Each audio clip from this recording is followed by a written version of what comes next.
හැබැයි මන් දන්නවා එකක්. නාමල් කෝකිලා ගැන ලොකු බලාපොරොත්තුවක් තියෙනවා. ඒක ඇත්ත රංජිත් මහත්තයා. නාමල් මහත්තයා මට ආදරය කරනවා කියලා ඇලමණ්ඩියේදී කිව්වා.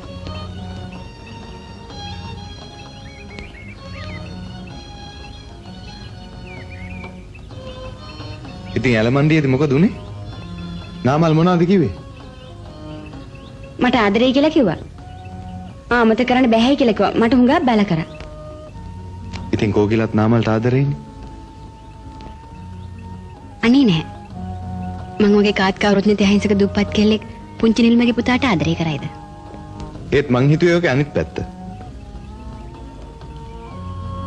නාමල් මහත්තයා මගේ හිතේ තියෙන සහෝදරියක තියෙන ලැබිකම. ඔය ඇත්තමද කෝකිලා? සත්තකින්ම. මට ඕන කළ තියෙන මහත්තයා ලව්වා නාමල් මහත්තයා මේ බව තීරුම් කළා දෙන්න. නාමල් මහත්තයා රංජිත් මහත්තයාගේ හොඳ යාළුවෙක් ඉති මන් දන්නවා.